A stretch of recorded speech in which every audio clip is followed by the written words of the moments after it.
thank you all for joining us bright and early this morning. It is the first time that we're hosting a physical event in Berlin. James from the Founding Network. One of the ones, and Sam, I think I've mentioned it to you before, one of the ones that I love at the moment is I play football on a Tuesday night and get back ridiculously late. Always end up getting an Uber back from the station. And as soon as I get into the house, as soon as I get out that Uber, I then get a message saying, guessing you're hungry, let us sort dinner from Uber. And I just think they've got that so spot on and have absolutely nailed me every time. So I think they do a great job of that. And as I say, not a lot of thinking time, but if any spring to mind. Right, yeah, thank you. I'm Marco. I'm actually not a founder. I'm here on an invite from actually my founder, CEO Sophie. I'm from CUNA Medical, where I'm responsible for marketing and CRM. I'm actually going to turn it around a little bit, where one of the first companies that was extremely good at this was KLM. So I'm Dutch, one of the biggest airlines in the Netherlands. And recently I've had to do with them and it's completely collapsed. So they were one of the first on WhatsApp, they were one of the first on Messenger. It was quick, it was perfect, easy to reach actually a person as well. And now they're nowhere. Yeah, I remember voting for them. I'm a judge at Customer Centricity Awards, and I voted for them last year. Like they were my top, and now I regret that. Yeah. Because it's just terrible now, isn't it? Yeah. Same. I've had the same. Yeah. I've had Alex on to you. Yeah, thanks. I don't have a great example to give. I mean, talk about sort of what's happening in our industry. I'm a CEO of Hello Better, a digital therapeutics company. We software as a medical device for mental health. And in our industry, the sort of customer journey is kind of broken by law in a way, because it's defined that you first have to go to the doctor and then you have to go to the insurance company and then you can come to us, and it's all kind of tedious. And what we're thinking about, and what I think others are doing as well, but I wouldn't know someone who's sort of perfected it yet, is sort of building some sort of concierge service for the user or the patient in our case, where you take them by the hand and help to guide them through that process in a way that's legally compliant, which is not so easy. So if you have like a complex journey like that, let's chat. Okay, let's chat. Okay. Hi, I'm Natasha. I head up partnerships across Europe for the Founding Network. Mine's not half as meaningful. Actually, it says a lot about me, but I hate ironing. So the brand that I've actually really enjoy the communication of is a brand called I Hate Ironing. I know it's great. That's what it You says. didn't found this brand though. No. No. I wish. I should have. But yeah, so their communication is actually really good because it almost holds you to account to sort of get those shirts done and get it sorted. And actually, they've really nailed that balance of personalised founder messaging, but it actually stays relevant rather than sort of overdoing it, over-egging it. And yeah, it just keeps me on top of my wardrobe, which I need some sort of accountability for. So I thoroughly enjoy those guys. Hi everyone, my name is Jacob. I am the CEO and CPO presently of Get Your Sports, which is a two-sided marketplace for sports and wellness activities. And you are able on our platform to book these activities without committing to any membership. So we are disrupting the sports industry in total. Maybe in the last 12 months recognize you have been in Corona time, you are still paying your membership fees for gyms, and we are actually trying to have a perfect fit here for. It's actually my second startup as well in the sports industry. Before that, I sold my first startup to a big health insurance company, so I know actually what's happening there. And yeah, happy to be here and connect with you guys. Thank you. Cool. I'm Alex from Twilio. My great experience I had was I moved from London to Munich 2 months ago. And being back in Germany means filling out new forms and registering and all that sort of stuff. And I needed to call my health insurance, die Techniker Krankenkasse, to get my wife family insured on it. And I thought, what do you do? I didn't know what to do, new to me. So I called up the IBR center, and I kid you not, within less than 2 minutes, I was done and dusted. So I was 10, 15 seconds, 20 seconds on the IBR line. A person picked up immediately, and within literally 1 minute 56, I timed it. He gave me the right form, said, call me back if you need anything else, and I'll check in on you within a week's time, because it should take 3 to 4 days to get it done. That left me like baffled. You are super lucky that you picked the technical, right? So with the others, you would not be in this position. So it I would did take my long. research, Yeah. so I did. But they're doing good. specifically, Yeah, they're doing good. Yeah. I used to be with Big, and they have a 24-hour hotline, Yeah. and you can do everything by email. Okay. So they also BIG, they're also good. Okay, yeah, they're getting there. But normally I would have now waited the opposite. But Yeah, okay. Cool. Alex, co-founder of Plantix, Pete. We are basically, or we are connecting small-scale farmers and retailers in one digital ecosystem to make farming more efficient in emerging markets. We can talk about this more if you're interested. We have very nice matchmaking algorithms like plant disease detection and stuff. As an example, I would pick, before anybody else is picking it, because I think maybe somebody will pick it, Spotify.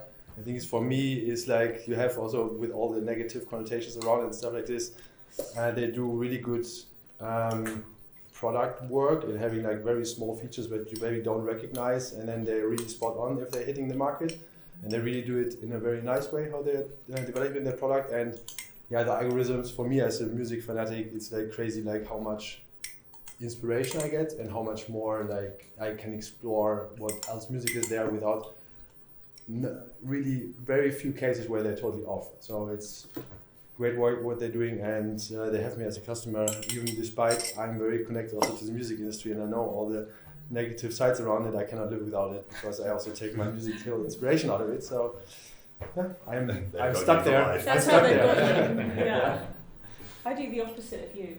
So I like it, but I like to play with it and put something random in and then see what they do with that. It's like a challenge to them. Throw down a challenge, like, right, come back, see what you're going to recommend it.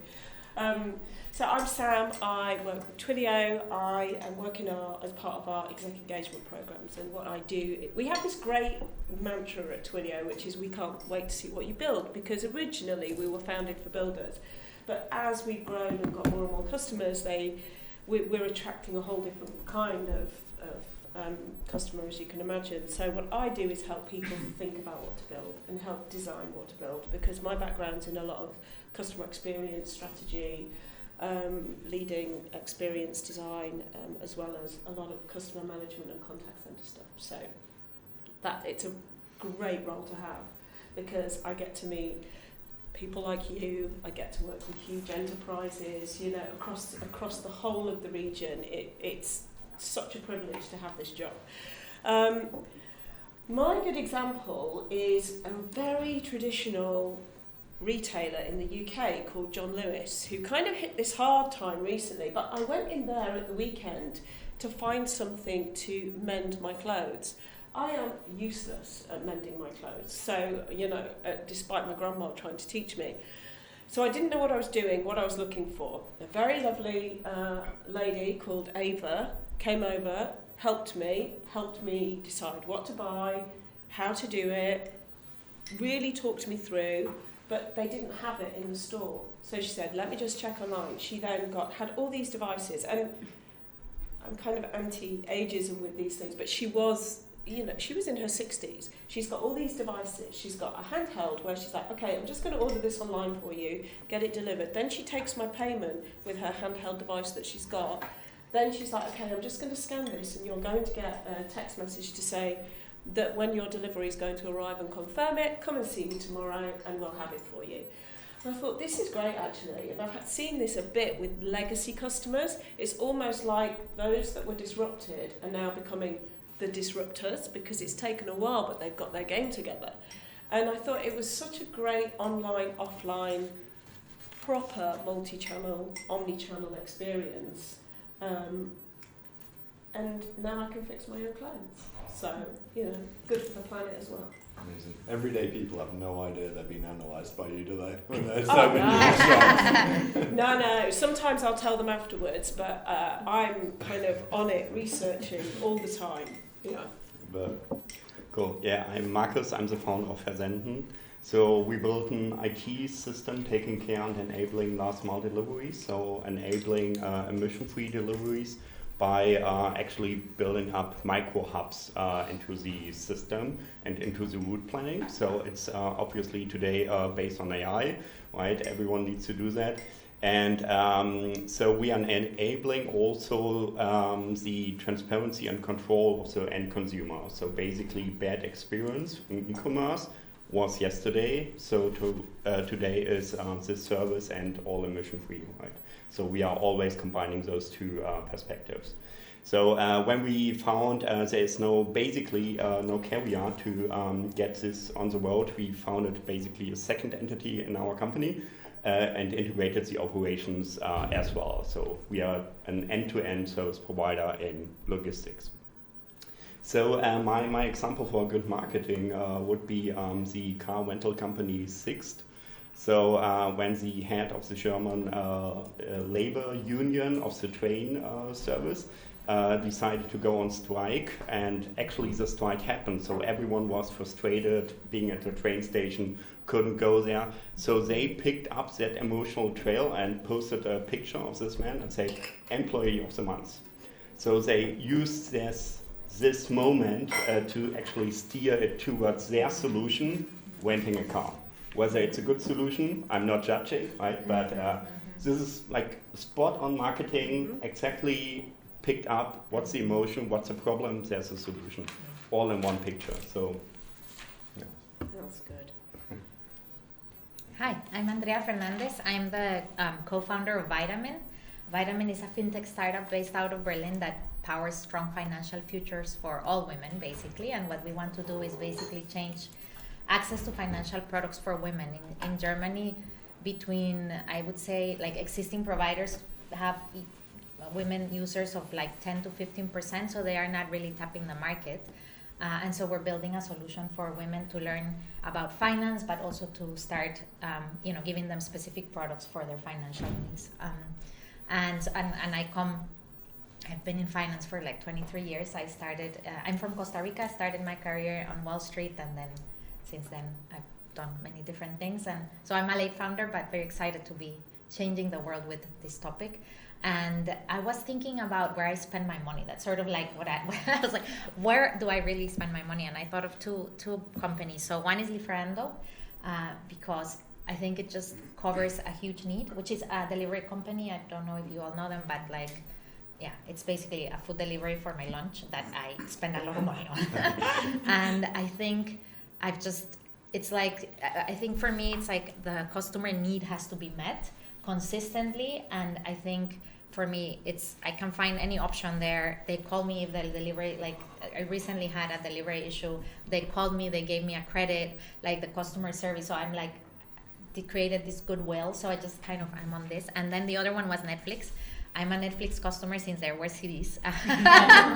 So I think I can't believe it when I was thinking about it, because and I think what I love about them is, I lived in New York City and I started to get CDs in the mail with them. And then I have seen the company evolve, and I hate TV. So I don't turn my TV other than to use Netflix, basically. And so it has filled this thing in my life. And then I love the way they're developing, because they have developed their own content. You can really see, they even have like Headspace. So I feel like the way they have developed the product is great, and people talk about it. Yeah, because I don't have enough time, so it's always like, what should I really watch, So I think that kind of the referral through other users, you can find something for people like you. So I just love it. I think it's great. Yeah. Hi everybody, I'm Dorian. I'm co-founder of the brand Level. So what we do, like everybody's doing, like cool fintech helps making the world a better place. I just aim to entertain. So my company, what we've built is like, we're a company in the gaming and esports and content production business. We have built one of the largest gaming and esports spaces in Europe and in the world, literally 300 meters from here down at Checkpoint Charlie, 2,500 square meters of like a full esports arena, full gastronomy services, esports training rooms, arcade machines, PlayStations. Like if you're a gamer, this is heaven, right? That's why we built it. What we do with this is actually not so much, it's not per se a venue business, not at all actually. So it's not about selling hours on a PC or making sure people eat enough burgers. It's we produce content for some of the largest brands on the planet, like Red Bull, BMW, Pringles, Logitech, right? They all host They all understand that there's a new target group emerging, that they don't watch TV, they have ad blockers online, they don't read newspapers with magazines. So how do you tackle them, right? How do you generate awareness? And that's where we come in. So we produce, like, gaming is the biggest entertainment market on the planet by far, makes twice as much revenue as Hollywood and the music industry combined. And so what we produce is like esports tournaments, gaming shows, talk shows, and attach, like, in a brand content way, attach brands to that. I know more than 50 something people over there. Check it out, literally 300 meters, right? So be my guest. And yeah, if I think about like great customers and market it out, like I fail to look beyond what my industry is doing, and there in the end it's all about what kind of platforms are you on, and how do you engage with people. And like from our end, it's like we consult so many brands on their entry strategy into gaming and esports, and it's mind-boggling to me how many people have not heard about Discord servers, for instance, right? If you don't know what a Discord server is and you try to be in marketing, you failed already, right? This is what you need to do nowadays, and we help some big banking clients, for instance, exactly with this, like doing consulting through Discord, for instance. Very exciting stuff, not rolled out yet, so spoiler alert, we're gonna do that. But on top of this, like one of my favorite examples content-wise, how to market is like, it's actually friends of ours, they sit outside here in Spandau. It's an esports team called Eintracht Spandau. And what they built is, it's actually artificial, but it doesn't feel like it's artificial. They took the core of like a traditional football club like St. Pauli. Every German knows their identity, right? It's like punk, down to earth, right? It's not like high fancy, it's like your little corner pub, right? They took all of this into esports and fully localized it into this Spandau district outside of Berlin. And now people who want to work in the gaming industry, if they move to Berlin, they all move to Spandau, right? This entire city that used to be very old, actually who identify not even as Berliners, they are now this hotspot for young people. They are now this hotspot for people, and this like old school pub they have in the middle of the city there is now the hotspot for the team, where they watch all the matches. 250 people, like the pub is fucking exploding. It's insane, right? And that's all goes through because they built this entire brand identity through fantastic content, Discord servers, YouTube channels, Twitter accounts, Instagram accounts, putting the right faces there, putting some effort into the storytelling. So in the end, I mean, that's one of those nice examples that is very much in line with what we do at Level. It's all about storytelling, platforms, the content that you provide in order to engage with an audience on a very regular basis and be authentic while doing so. And yeah, that's what we're going to do. So happy to be here. While you are all changing the world, we are entertaining. But you are the future. You're changing the world. Yeah, I mean, the future of entertainment. Yeah. That's Happy how people change the world too. When they game their yeah, totally. Like they need distraction. Like the world is in a dark place, right? So they need distraction from that. That's where we are. Where we step in. Cool. Good morning, everyone. I'm Burcu, one of the Twilions here, and I look after EMEA marketing for startups and small businesses. My role is to target startups and founders like you and connect you with Twilio with variety of marketing activities, and this is one of them. And I would give an example of, I think I like my headspace. I feel like they look after me with their notifications, emails, and with like their interface, where they kind of every day when I just log into the app, I'll see like what I'm going to do in my morning meditation, and later in the afternoon, in the evening. So I quite like how personalized it is and how I feel connected to the app and to the team there, I guess. So yeah, that's me. Perfect. Stephan? All right. Yeah, my name is Stephan. I'm co-founder of Sun Hero. We're providing customers with residential solar solutions, meaning that we're building solar panel systems on customers' roofs. We're founded in Berlin, but we are only operating at the moment in the Spanish market. So we've built a company remotely from Berlin in Spain. Our customers are residential homeowners. All of them are first-time buyers for such a system. We're building on the most expensive asset that they own, their house.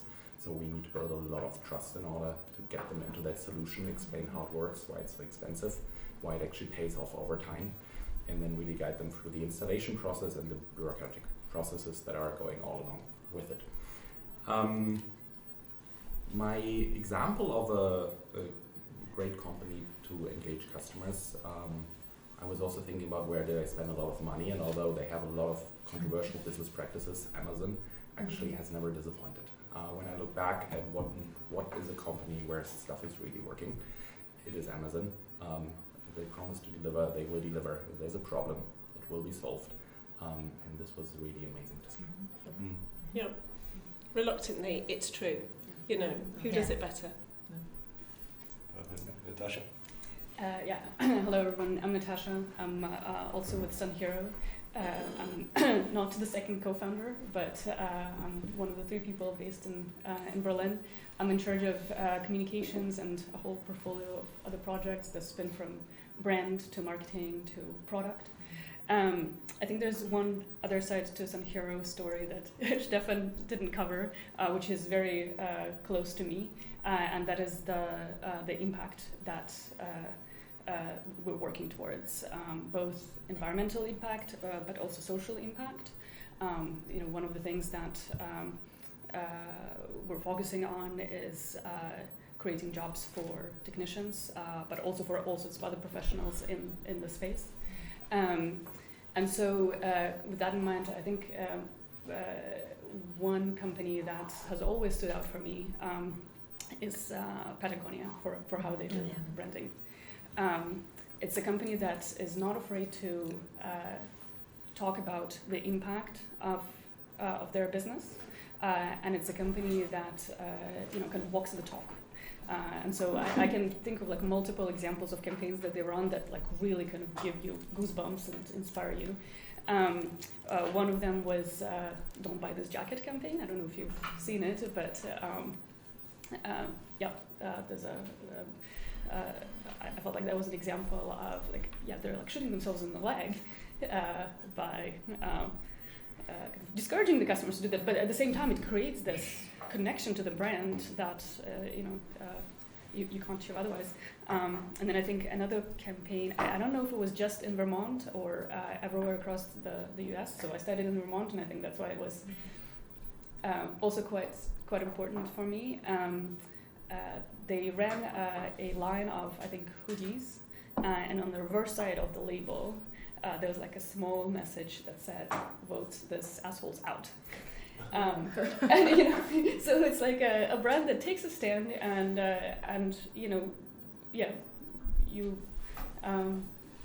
creates loyalty that way. Cool. And because they're really targeting. They're saying, okay, these people are our customers, these people are not our customers. Pretty much. Hi, my name is Leah. I am in kind of a similar space to Andrea, and actually in a small world moment, Andrea and I actually work together in New York for business there. So our company is FinMarie, and we are addressing again women, but in a slightly different way. So we are also looking at financial life cycle, but through the lens of investment, of insurance, of what do you need to have your full financial picture covered, and it's like, okay, this is done, I can check this off my checklist. The example that I would give is actually from the company that Andrea and I were working at in New York. So we were both early employees at Fresh Direct. And what I learned from this company and this experience is, of course, there's the front end where you're acquiring customers, you're getting their trust, you're bringing them into your system, but things are going to get messed up. How do you manage the mess ups? And there are so many more mess ups in e-commerce food. So you can't guarantee that the avocados are going to be great. Outside they might look wonderful, but inside they might be terribly bruised and awful. The tomatoes might be sour. Whatever it is, you have to have customer trust and a customer relationship. And what I learned was you can actually create even more customer trust by fixing the things that go wrong. So we messed up monumentally in several instances that I could talk all day about like, okay, we messed up this time, we messed up this time, we messed up in these ways, but it's really how you recover. So there was one epic failure year in which Thanksgiving was essentially ruined because one of the conveyor lines went down during production on what is essentially the biggest food holiday of the year in the United States.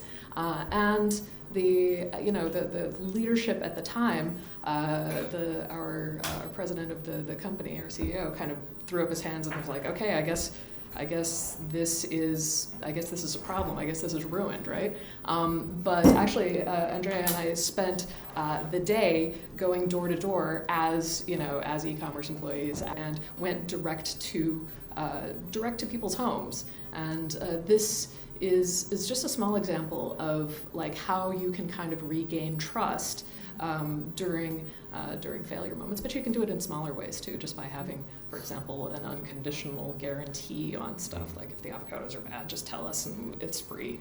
We won't even argue with you about it. But that was what I learned about how you can create loyalty that is a much longer customer lifetime value than just that one moment. Because obviously, sending all your employees door to door is not going to be a profitable situation. It's you're a huge money loss that day, but huge gain in trust. Absolutely. I can tell you so much more. Yes. Oh yeah. The more stories we have, it's yeah. And what a small world too. Yeah. Exactly. There you go. And one more intro down the end. On to you. Yeah, we come around this way. Okay, cool. Apologies for being late. Got 2 small kids, so I had to deal with them. My name is Vartang. I'm the co-founder at Heatle. We're Berlin-based, and we've developed the world's first sustainable alternative to the electric kettle. So as family fathers, we were always upset with the energy waste that comes with electric kettles, which all of us are probably using at home and in the office, and also with liquid heating in general, where you have to heat like baby milk. If some of you have kids, you probably know what kind of pain that is, especially in the middle of the night. So we developed a very efficient, a very beautiful device that heats up liquids right in your cup. You can take any cup, any vessel that you want, just heat it up to the temperature you want. And yeah, I actually have it in my car because we go to this Green Tech Festival later on. To exhibit it, and that's basically it. I think there were some other questions people were answering. Any examples of a company that you've noticed has very good engagement with their consumers? Ooh, okay. Right on the spot. There's quite a few I can think about. But Amazon would be interestingly the first one, actually. But it's it's a classic, so that's not a surprise. I would have to think about a better answer. Okay, very cool. Well, great to have you all here. Just a very good, diverse group of businesses as well. We'll be down to your car for a demo on the street after this.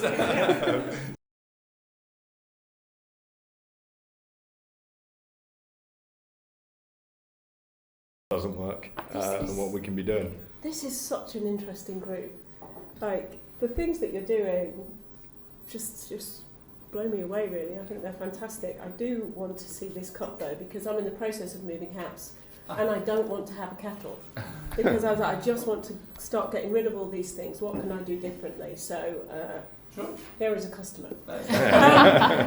This is so interesting, right? And it's so interesting because Twilio is. I'll just explain a bit about Twilio before then you'll understand why we can talk about this space and why we've kind of got permission to talk about this space. So Twilio was developed about 13 years ago on the back of a pizza box, as all good startups are, and it's an API-based company. So originally we were set up for developers.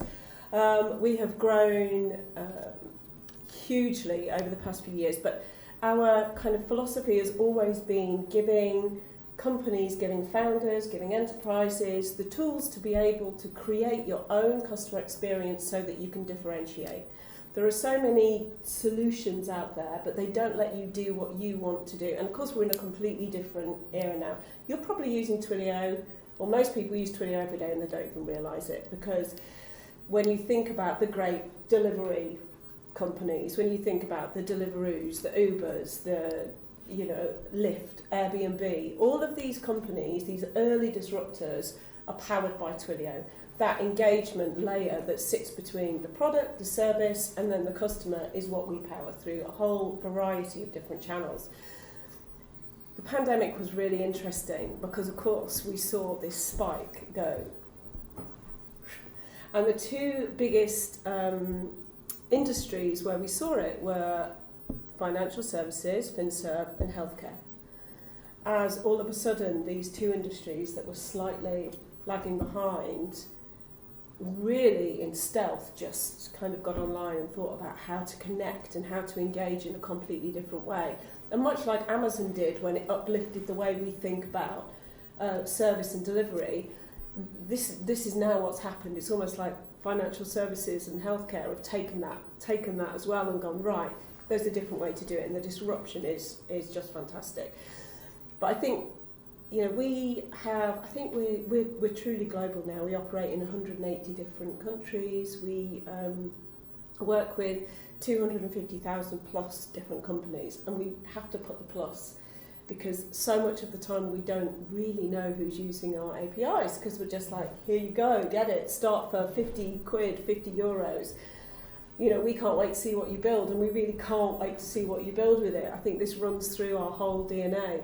So we kind of guessed that it's 250,000 or more. And last year, an overwhelming 1 trillion interactions went through our platform, which tells you so much about where we are now in terms of customer engagement and how we engage digitally. But that doesn't mean it's always right, because we did some research, and what we found was that 94% of customers, of our customers, you know, organisations, were very confidently saying, yeah, we give great customer engagement, great customer service. But when we asked end consumers, and we're all end consumers, 92% disagreed, which is really, really a fun stat, because when you look at this difference between the two, you know, we look internally, we think we're doing a great job, but actually there are so many misses that organisations make. The organisations that you've referenced, some are our customers, some aren't our customers, but what they all do really intentionally is think about their channel strategy and their engagement strategy. They design it like they would design their product and their service, and they are very, very intentional about how they think about it, which is what makes the difference. They're still in a minority. You know, there was this other report, James and I were laughing about this earlier, but it's not funny. But 1 in 10 people cry because of a service interaction that's gone horribly wrong, because it's not resolved. The same research was showing that 25% of people say their day has been ruined because they've not been able to do the most fundamental things, which is reach somebody in the time that they want to be, you know, in a way, a manner on the channel that they want. They can't reach anybody. Second is they're not resolved, and they can't resolve it. And the two things that are so important when you're building out your channel strategy to think about are consistency, and making sure that you don't have to have all the channels in the world, but you do have to make sure that the channels you've got, you are servicing on them consistently, and that you can resolve. Because what customers will do, and again, interestingly, what we see, I'm just going to throw stats at you, it's like stats. But interestingly, again, you know, our expectations, because of Amazon, because of all of these great examples, have changed. And now 82% of people, or more than 80%, let's say, that expect some kind of instant response. And if we don't get that instant response, then we are going to try other channels, and we're going to keep going and keep going and keep going until we get that answer and get it quickly. And this is what has just destroyed so many companies. Again, when we look at the maturity of these later stage disruptors now, a lot still aren't making any money. And when you start to unpick that, and again, we are in the privileged position that we're privy to a lot of this information, it's because their operating costs have got so large because they haven't done that intentional thing and really thought about how they're going to design the service to wrap around what they do. So they get all of this multiple contacts, people just going at them all the time. And, you know, and when you start, unless you iron out, pardon the pun, Natasha, all those wrinkles, you know, it's going to cost you. There's such a cost imperative as you grow to be able to iron this out. We work with a lot of mid-market customers. That for us is those, you know, later stage. You know, they're really kind of settling into some maturity now. And without fail, what they come to us with is, we need help. We have got so much volume, we are hemorrhaging customers, we cannot cope with what we've got. We really need help consolidating all this, working out how our contact centre is going to work. You know, help us sort it. The enterprises have always got a different problem, right? Which is, what should we be thinking about? How can we modernise? How can we make sure that we're moving away from traditional channels and reaching people in a different way, given that, you know, gaming is the biggest channel, it is the biggest forum out there. How can we do this? So everybody's always got these interesting channels, but I think the principles still remain the same, which is, you know, really think about what you're doing. Where are your customers? Research where they are. We had one of our founders talk, didn't we, James? Kim, and she was interesting because she's in she's an insurance company, but she does insurance for the gig economy. And she was using email and she was using all these other channels, standard channels, but it wasn't really working for her. So what she did was research. Where are her people? What are they doing? What's happening? And she found that the two most effective channels for her end users were SMS and TikTok. They were all on TikTok. So she then transferred and started doing lots of educational videos on TikTok and really doing that. And of course it makes sense, because these riders and drivers are on their mobiles all the time. 80% of us are mobile first now. Like in Germany, there's really fun stats about just the growth in how much time people are spending on their phone is amazing. And I think the average in Germany is about 3.5 hours a day, but a huge proportion of that time is spent on social sites and shopping and all the rest of it. It's interesting. WhatsApp's the interesting one too. So as we see SMS declining, see, you're nodding, right? 1 billion of decline, 1 billion less SMS messages were sent in Germany. The question is why, right? Yeah. Why is SMS so declining? Because it would be collective effort not to do it, because everybody's using it, and I'm working in the Indian market. Yeah. And basically we are trying to send SMS to retailers and say, like, we have a customer for you, but they block this SMS because they can, like, 10 or 20 of them without any content, just like bombarding them. And now everybody's typing on WhatsApp. It will take maybe 1 or 2 years, and this and is then that, it will right? be done. Exactly because, that. But the speed at which this is happening is, like, it used to be, you know, people would do it on email, but email's decreased by, like, the open rate's decreased by 40% in the last my year. email is like, Of course not. I don't open half of them on my public email address because it's more of them spam, right? The only thing is Google is trying to sort it out for me, right? But the SMS is really interesting, and in Germany you've got different rules. You have a government that cares slightly more than the one we've got in the UK.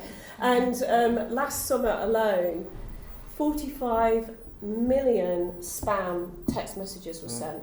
That's in 3 months, and 2% of people responded to those. So that's massive financial fraud just going on right there. So now everybody wants to talk about WhatsApp. And there are a few advantages to it. I think, and again, we've seen the increase go up by nearly 400% in terms of usage. And businesses are all over this. But there is an advantage to it for a couple of reasons. First is you can build security into it. So there's a number of different ways. Meta do it, we do it, you know, the security's there. Second is that you can do a lot of automation with it. And what we see is, like, it's expected that by next year, half of all interactions will have some kind of automation, natural language, a chatbot, something with it that helps manage content, manage engagement, and manage, you know, this relationship that they're having. Getting responses if your content is okay, right? Because in SMS it was not possible. We just send it out, right? Yeah. So, and WhatsApp, so there's that, and you just can build so many fun automations and chatbots into WhatsApp. The other thing is, you know, it's two-way. It's open for 24 hours, it's two-way. You can have that, you've got that persistent chat, which is what Marketplace is. Kind of, we work with so many marketplaces, And this persistent chat is really important so that you can always see, well, what was our last interaction? Again, it comes back to this. Can we resolve on this channel? What's the best channel for us to just resolve a query on? And I think that's really important. Building that trust on the channel is really important. Trust is so underrated. And, I like to do talks and you think I'm going to talk to you about something interesting, but I'm going to talk to you about account security. But it's so important because of all the scams that's going on, and we think that we're smart around this table, but people who are scamming us and defrauding us are smarter than we all are. And so keeping one step ahead all the time is really interesting. I think tied in with trust is your customers have to be really confident that you're going to resolve issues for them, because it is where you build the trust. And then we kind of say now, actually, don't so much think about customers first, but think about your people first. How are they able to resolve queries? How are they working? How are you building this into your engagement strategy? Because if you make their life easier, they will do that great job for you, which is give this incredible service, like you two do, and win the loyalty. I think one cool thing is with Meta and with Facebook, with WhatsApp, is that so for SMS, you just like you're sending something to not your customer as a service provider, as an SMS provider. But with Meta, they also care about the WhatsApp customer. Yeah. So they do a lot of things. You cannot do promotion messages. You have a way more harder time to upload these things and to build the chatbots and stuff like this.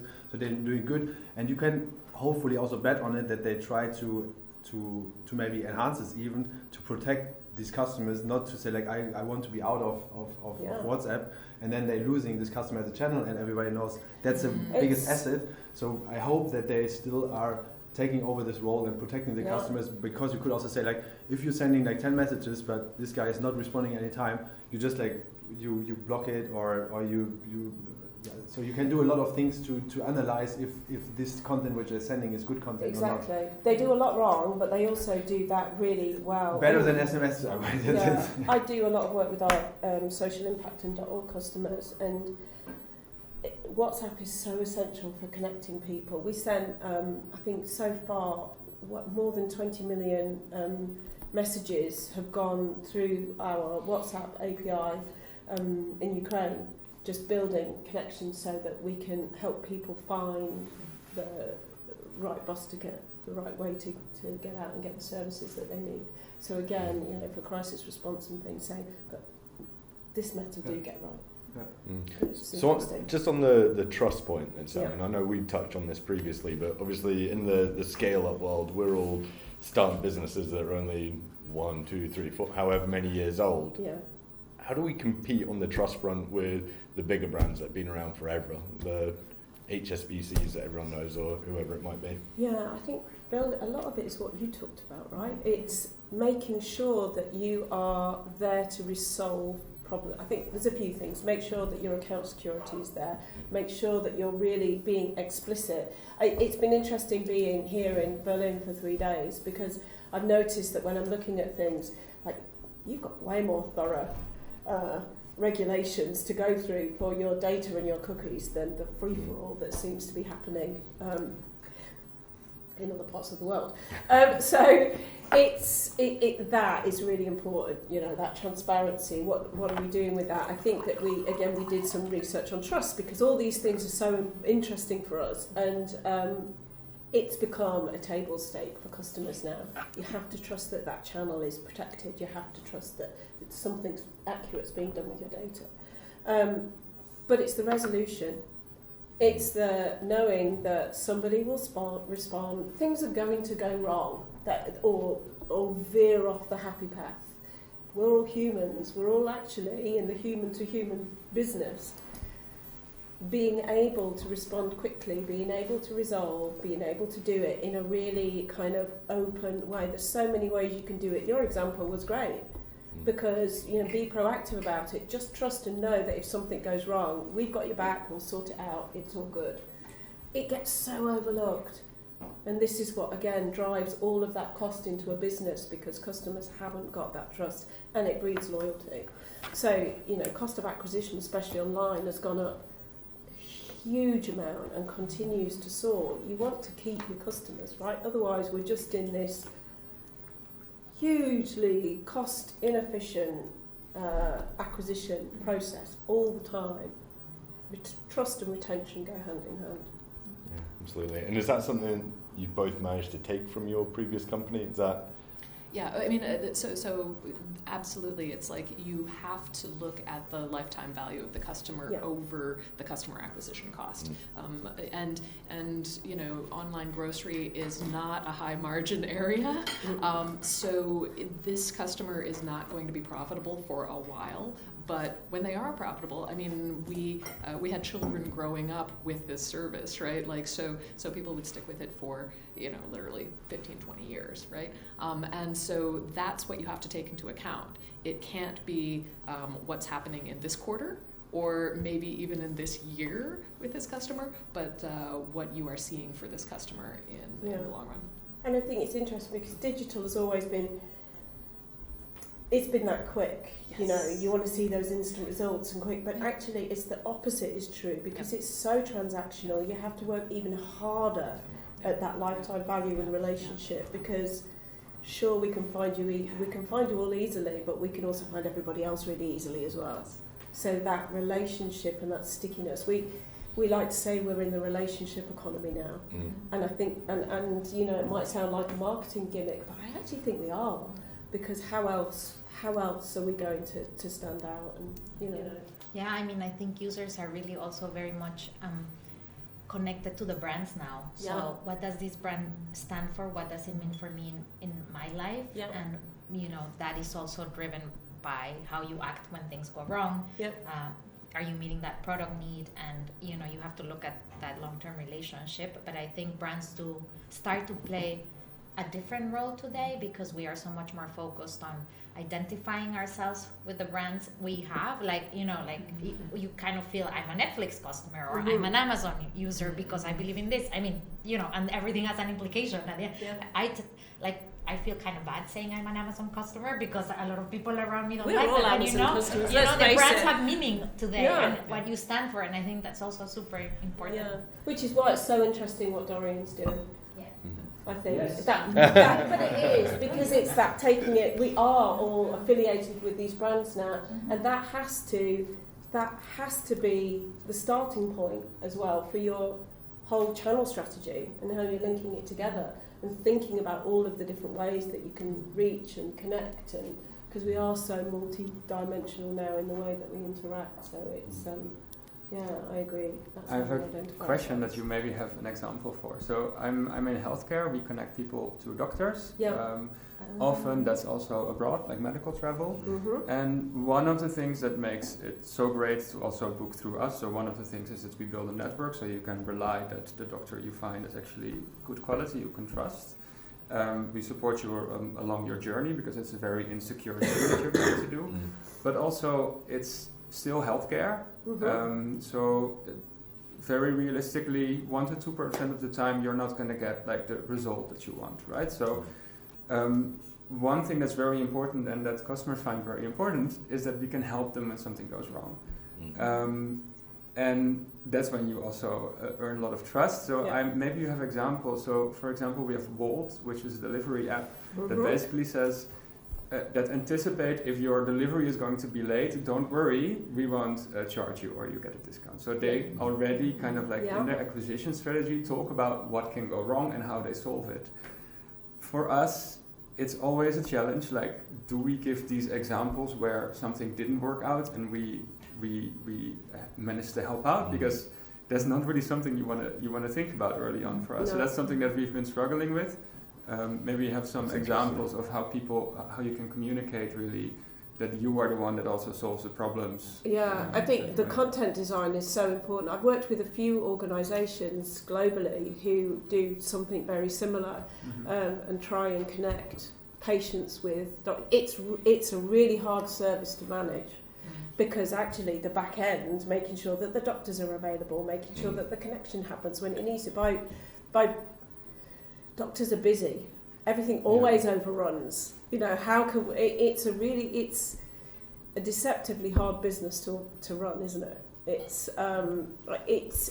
you're right. We can't say, oh well, this went wrong, so we're going to help you with that. I think that being that reliable provider is all about setting the expectations in that space, setting the window so you know when people will connect with you, but also, you know, as customers, if our expectation, it's always been the same, if our expectations are set right, that's fine. It's when you promise something and it doesn't get delivered, when it's not fine. So I think content design for you is really important, that research and content design. What are the thresholds? What are the boundaries? What are people going to accept? And this will be different in every single region. And really paying attention. I would love to talk to you about this a little bit more, because it's really interesting. Very different for you. One size does not fit all for what you're doing. And that's healthcare, right? It's not food delivery, right? So exactly. No, just like an example, right? No, I totally understand it, but I think it's also totally dependent on your customers and stuff. When I want to go for surgery over abroad, right? And but I mean, one thing is just that we decided to.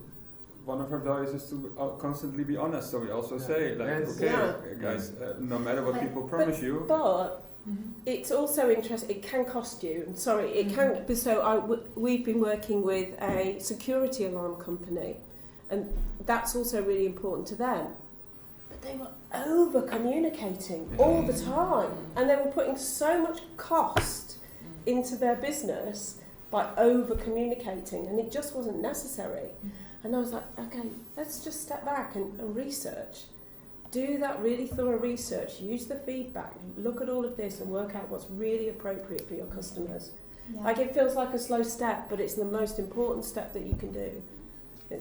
For me, I think what I studied psychology, and so often when I think of these situations, I try to think of what does the customer feel in that moment. And it's like, you know, why are they making this purchasing decision? And I think, how much fear do they have? Or, you know, is it going to be helpful for me to give them more reassurance now with telling them these are all the things we do to make it better? Or, you know, there's this 1% chance it will go wrong. And, you know, the product is so meaningful, because I think if it's a delivery of 10 euros and I don't have it, then it's not very meaningful in that moment. But a surgery feels like something really, so I'm always thinking, like, what is the customer going through? How significant is this, and can I drive them through fear? Because you can also drive people through fear, you want them to do something, right? Or through kind of lowering the fear, or giving them something that's like even more exciting. So it's I think thinking of that to put it in relative terms to maybe other. I mean, it kind of comes into as well, particularly within the healthcare space, of tiptoeing that line between personalisation and privacy, right? So, as much as you want to show that compassion, if you don't want to go down the fear route, which I imagine most wouldn't, it's how you balance that. So I don't know how you found that as well, with how personal you can be without feeling like you're oversharing or being overly. A lot of the journey goes by phone, so with your patient manager. So there you automatically have like the opportunity to talk about it a little bit more strictly.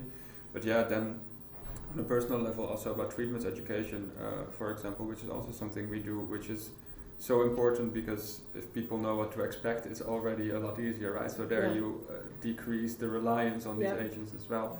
But there comes also the question of, how far do you want to go personalizing, also from an effort perspective? So if you think about conversion rate, like there's this great metric that says, okay, if you personalize, that will increase your revenue by X. I don't know the exact percentage. But then how far do you go? Because we can go very, very deep in these treatment categories. Having this discussion this week, so again, I want to get some research done on this, because there is definitely a point whereby you could keep personalising, but it's not going to get you anything back.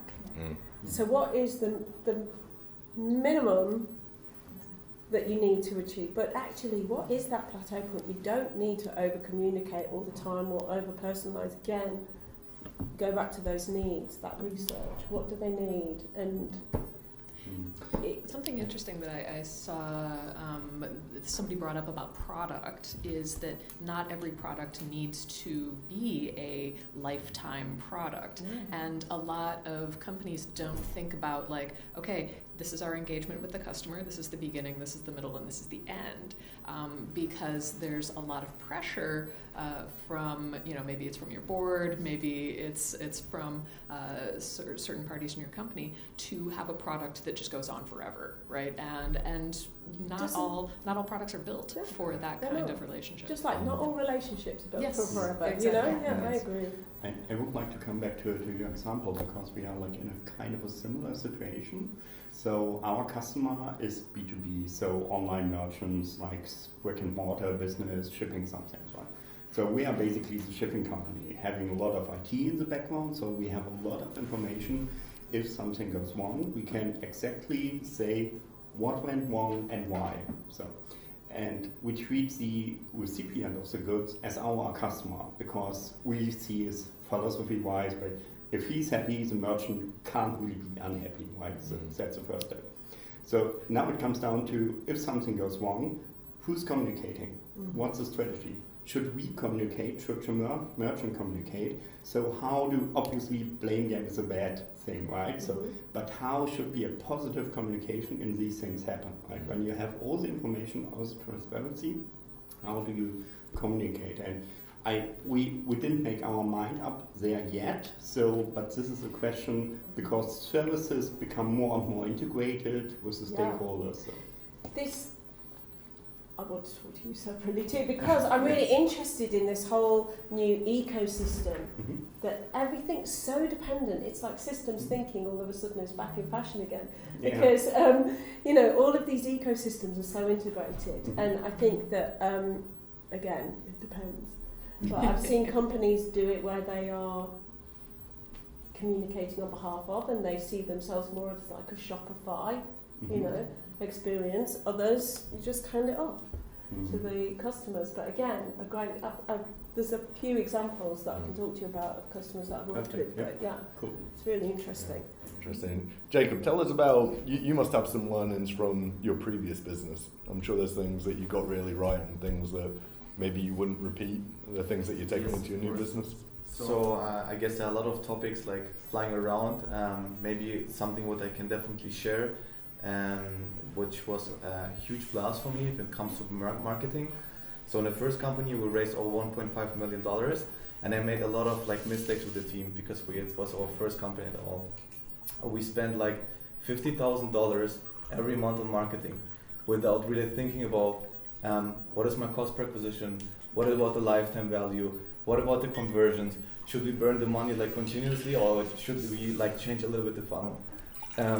However, we thought first of all about our product market fit and understood, wow, we are doing a lot of stuff wrong, so maybe we should again go one step ahead and rethink the product.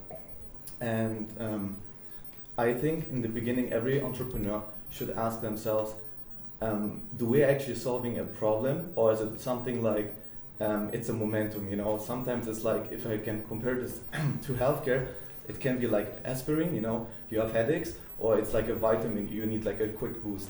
And that's the thing. And I from my personal experiences, I understood that nothing really comes to not only about marketing, it's always about the product, customer satisfaction. You have to understand how the customer thinking and then build around the customer actually these values. That's the reason why on our second startup we inviting approximately 10 to 15 customers every month to our company and asking them how we are actually to make your life easier so we can dedicate everything to the product around your services. Yeah. I should have just kept quiet because I just could have gone, listen to Jake, he knows what to do. Yes, I guess it's really hard in the beginning if you will get a lot of money, and I guess there are a lot of startups out there who receiving a lot of capital. And for me it was wow, we have $1.5 million, what should I do first? Should I burn everything on marketing because I thought it's great to be everywhere, but in the end it really had no value at all for the company. So the learnings in the beginning I had was really somehow incredible, where I'm really thankful about this, and that's the reason why on Get Your Sports side, what I can share is we have an incredible like growth, and everything so far is really word to mouth, because the customers are enjoying like the product or the service we're offering to them. And that's the first time ever we are starting now, like 12 months after launching the product, with online marketing, and we have so far over 11,000 customers. You know, and basically what I can say is always be aware where you're spending the money, and don't get into this trap of like burning the cash, and ask your customers every month basically what you can do for them. Yeah. You know, it can be a phone call. Our first customers, I still remember this, I called her like at 8 in the evening, and I said, I'm very sorry, look, I'm the founder of this and this, why you actually booked? Are you looking for yoga studios in Prenzlauer Berg? What is actually the reason? And she said, like you, I'm not from Berlin, I came from Munich, I found the website, and I love what you're doing, and I want to go tomorrow to the yoga studio. So it gives us a lot of like, you know, positive energy as an entrepreneur, because you are really optimistic in the beginning that you're solving a big problem, but in the end you have really to find your own way and be really, I would say, sure what you're doing. You know? Yeah. It's totally useless just to ask if somebody's happy or not happy. We totally useless. We as a team not asking us like what features we should build, because we made this as well in our first startup. We built tons of features.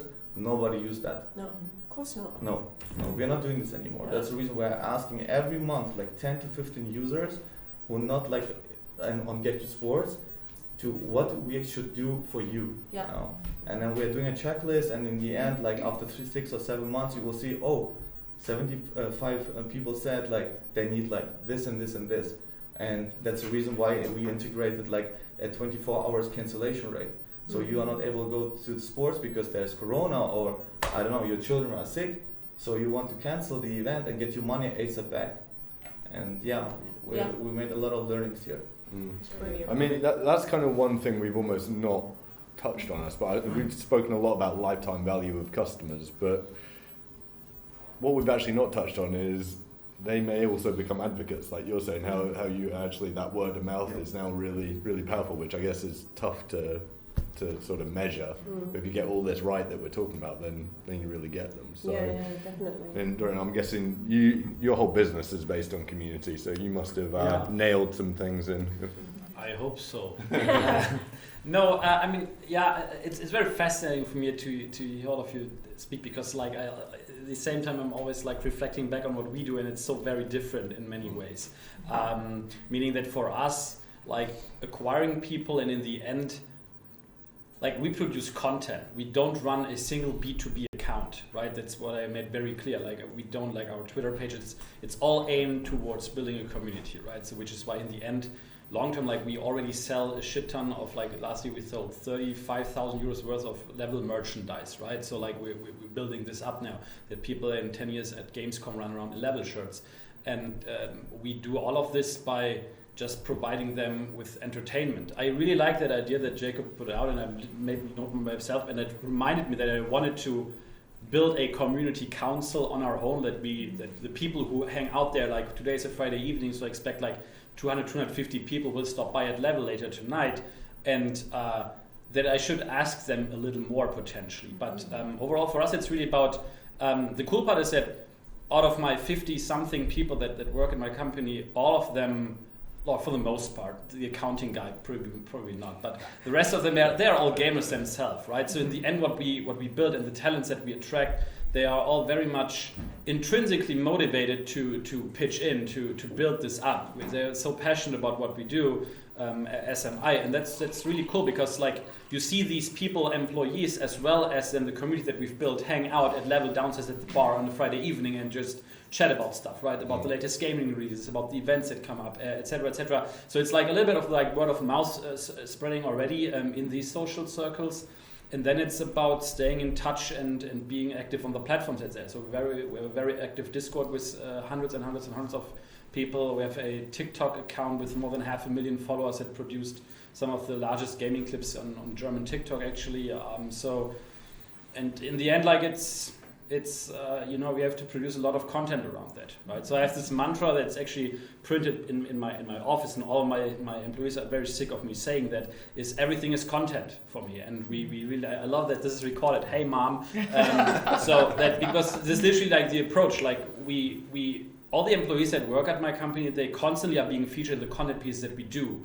In the end, for me, gaming in on itself is a lifestyle, and we treat this as we build a lifestyle brand around it. It's not a hobby anymore. It used to be a hobby, right? And but nowadays it defines, in this target group, it defines not only, like, it's not free time activity, it defines the social circles you live in, it defines the events that you go to, it defines the content that you watch if you're not playing, all of these things, right? And for us, building something that incorporates this all is what we do. And we turn this all into content, even the behind the scenes stuff, even stuff like, oh, we built this up now, and then my camera guys are, hey guys, and so they all become part of this global momentum that we want to expand now. So we're like, the aim is obviously always like, keep your community close. And I, again, mental note, have to talk to the guys again, like, what do you guys want in here, Yeah. Cool. Very cool. And I guess for a lot of people in the room, I know from talking to most of you, you're either already doing it or looking at international expansion as well. So, Sam, I don't know if you have advice on, is it a case of starting again with a new market and figuring that out, or can you go in with assumptions? I think this is whether you expand organically or acquire to gain entry into other countries, which is the model that a lot of the food delivery companies have done, right? Oh yeah, it's a whole other heap of headache. It's because you have to balance being global with being very local, with balancing the cost, with making sure that you can reach people. Like, there are these constant decisions that you have to make. One of our customers that's really interested is ING. So they decided to kind of like rip up what they were doing and say, we need to be global, but we need to be local. And so they built their own contact centres, and their developers and digital teams sit next to in the contact centre teams so that every day they're shipping more code than most companies you would think of, because every day at a very local level, what they're doing is understanding what's going on. What are the customer journeys? What are the pain points? What are the processes? They've got a toolkit, but they're doing that. Like, again, it comes back to this research, relentless research all the time to make it work, because I think having a standard global platform helps you cut costs, right? But choose vendors who are flexible enough for you to be able to then operate whatever way you need to operate at a very local level. And there's things you might not even think about. Like, for us, we have whole teams working in the 180 countries that we're in to work out what the carrier costs are, because that varies massively country to country. What the regulations are, it varies massively from country to country. You need local people in there. And I think definitely a mistake that we've seen with the delivery companies is not getting control of it, not understanding what's going on, thinking that they can use whatever they're doing in region and it'll work in the country that they're in, and it doesn't. Equally, not knowing what's going on there, and the costs escalate as well. It's fantastic, but it's hard. It's bloody hard. Yeah, Stephan, I guess you've got an interest you started internationally. Yeah. So how was that? I guess that helps having people on the ground there. Yeah, absolutely. And I have a little bit more of an international background. So right after my studies, I actually moved to Southeast Asia, where I founded 2 e-commerce companies in that region. Great. And afterwards, been doing quite a lot of internationalization work for US-based companies to bring them to Europe. And now with our current Hero, we're started a company in Berlin, but immediately operating only in Spain. So we basically launched the Spanish market from here, and obviously hired a team in Spain to run this. But I think what is really important for this is, firstly, you need to talk to customers in that country, and that's the only way to figure out actually what they want and what they need. Yep. The way we started Hero and the way we thought about the Spanish market and whether it would work, what we did was we set up a very scrappy landing page bought some AdWords traffic, generated some leads, talked to those customers, afterwards talked to solar technicians in the country, and saw like what are the gaps between those, and is there actually a need for all of those sites. And that was the only way how we actually figured out whether this could be a viable business in that country. And this is the thing what I can just very much recommend. Do your research, but research doesn't happen at the desk, it happens talking to customers. That's my little test question whenever I work with a new customer. I'm like, okay, tell me what your research says. And if they haven't done any or they haven't looked at it, I'm like, okay, well then you've got some homework before we talk again. Because how can you know unless you're there next to them, understanding what they do, working with them? You can't know. Absolutely. Carolina, I know you're looking at going international pretty soon as well. You must have put some thought to this. Yeah, I think like what he just mentioned is exactly what we're doing, to be honest. And it's important to understand your customers. And I think like one of the biggest mistakes you can do is not have local people or not have for example, like you mentioned deliveries. Every single country, its own regulation. Number one. Then every single country has potentially people needs that people want in that specific country only. For example, for deliveries, like different groceries, like completely. And as well for Sun here, I'm also in solar. This is really important for us to understand what people need. And since we're catering to the balcony aspect of solar. So I do balcony solar. It's basically vertical solar sets that are sold to just normal people that are not only in your home but also renting your house. And it's important for us to understand, what type of balconies they have, like what kind of issues they have when they actually put this on their balcony, how we can make the product better. How we can potentially maybe customize it for a specific market because it might fit in Germany, and in Germany balconies are, for example, the Israeli balconies that we see outside, and there's like a lot of them, but in other countries they'll be completely different, and our product will have to be completely different as well. So I think having local people and having local feedback makes all the difference. I think it's that ecosystem as well, isn't it? Like we're in a different era now. We have to collaborate with the people who are providing the services that work, and I think there's so much to be gained by really collaborating with all the partners that you work with and thinking about, I guess, that customer journey from end to end, not just your part of it, but really understanding all of it to collaborate with everybody that sits within that ecosystem is really important. Yeah, and I mean we're also calling our customers on actually daily basis because we're getting so many requests and there's so much demand for the product that we want to talk to them and make sure that we actually understand why they purchased it or like why they want to purchase it, for example. And we have also different programs that are coming out where you can get like a set free of charge, like an exchange for something, So we have like basically customer service that calls them on daily basis depending on like how many let's say requests we get. And daily, we actually call every single customer, so we know exactly why and what's important for them. And like somebody says, that hey, like I want it, but like the price is like too high for me, or I would like it to be this. So we also get a better feedback what's important to them. Amazing. Look, we are running out of time pretty quickly, so I think it's clear that everyone seems to have put some decent thought into the strategy around engagement, which is impressive to see. But look, I think there's companies our size and much bigger that are trailing on this and missing a trick. So Sam, I guess just to finish off, what are your top sort of 2 or 3 tips for people that are just starting to look at that strategy and really wanting to make a change? I would even just give one tip, which is what people are doing here, which is research. It's that relentless research to make sure that you know your customer, you know why they've chosen you, you know why they haven't chosen you. Where are they? Where are they communicating most? Where is their community? And use all of that information.